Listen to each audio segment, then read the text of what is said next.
de te faire une vidéo un peu différente, te parler de ce qui s'est passé avant, c'est-à-dire avant que j'arrive ici en Nouvelle-Zélande, parce que c'est évident qu'avant de parler du présent et du futur, j'aimerais te raconter déjà mes 5 mois qui se sont passés, parce que tu n'as peut-être pas eu l'occasion d'aller voir mon blog, ou peut-être pas l'envie, est-ce que je peux comprendre.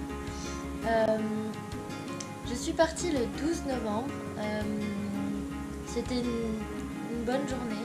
Quelques jours avant, c'était un peu difficile d'imaginer devoir dire au revoir à tout le monde, peut-être te dire au revoir à toi.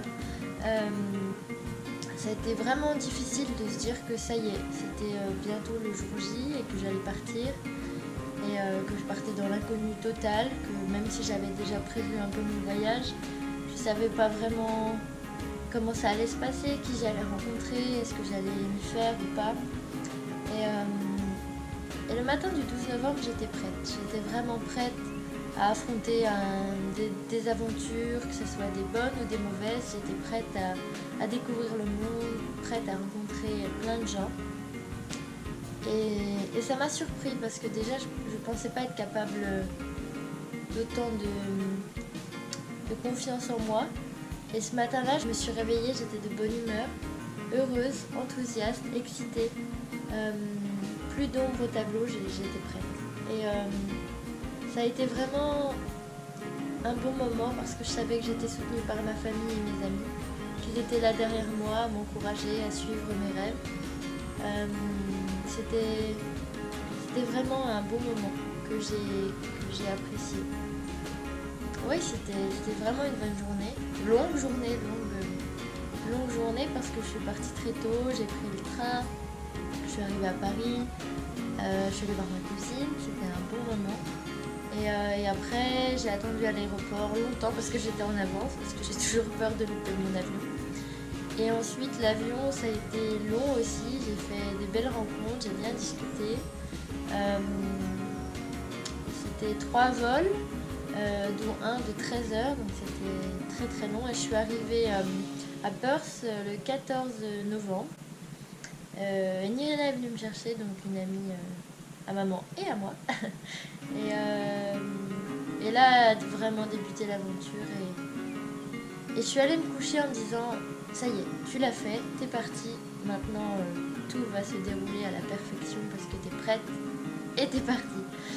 Et je me suis levée ce matin-là et j'étais heureuse d'être là, heureuse qu'il fasse chaud, heureuse qu'il fasse beau.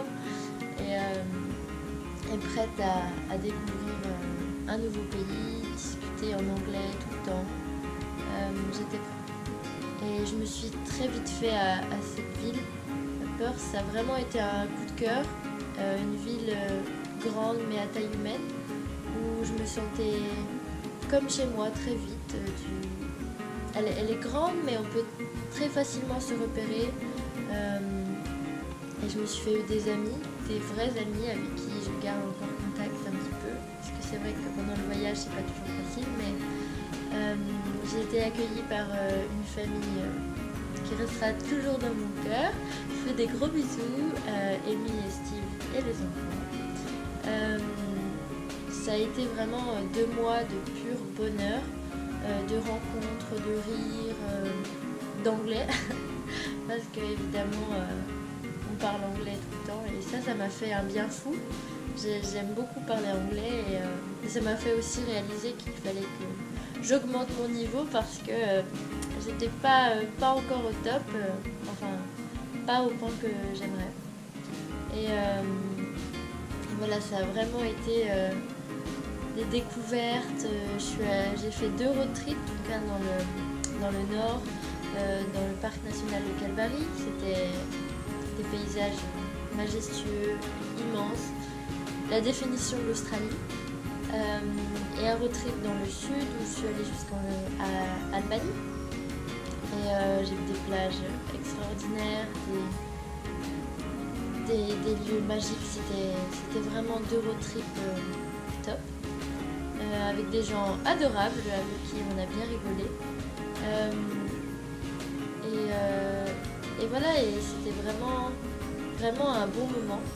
Et ça a été très très difficile de quitter cette ville, de quitter les gens qui y habitent, de quitter ma vie là-bas, parce que en 2 mois on s'y fait très vite à une vie australienne. Et c'est vrai que même si j'avais envie de continuer ce voyage, ça a été vraiment une étape difficile. Et c'est ce que je découvre tout au long de mon voyage, qu'à chaque fois que je pars, c'est un peu... C'est pas que c'est difficile parce que je suis très heureuse d'arriver au prochain arrêt. C'est qu'à chaque fois je construis, on va dire, une zone de confort et qu'à chaque départ, la zone de confort est brisée et il faut en reconstruire une.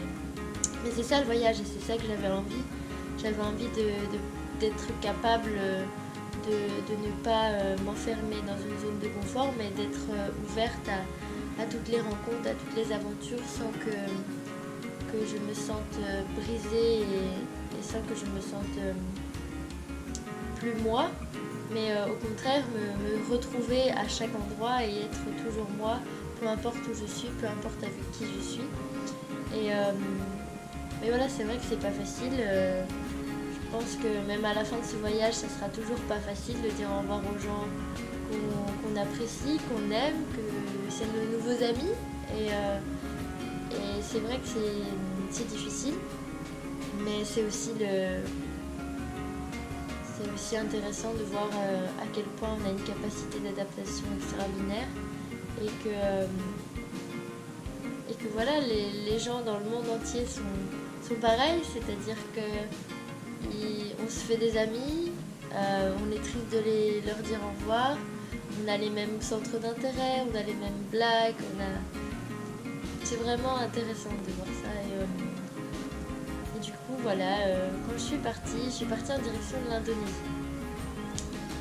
Et ça sera le sujet d'une autre vidéo parce que j'ai décidé de ne pas te faire une très longue vidéo parce que j'imagine très bien que tu as un emploi du temps très chargé et que déjà tu prends sur ton temps personnel pour regarder ma vidéo, donc je te remercie beaucoup. Et j'ai hâte de te raconter la suite. Je te fais des gros bisous et à la semaine prochaine.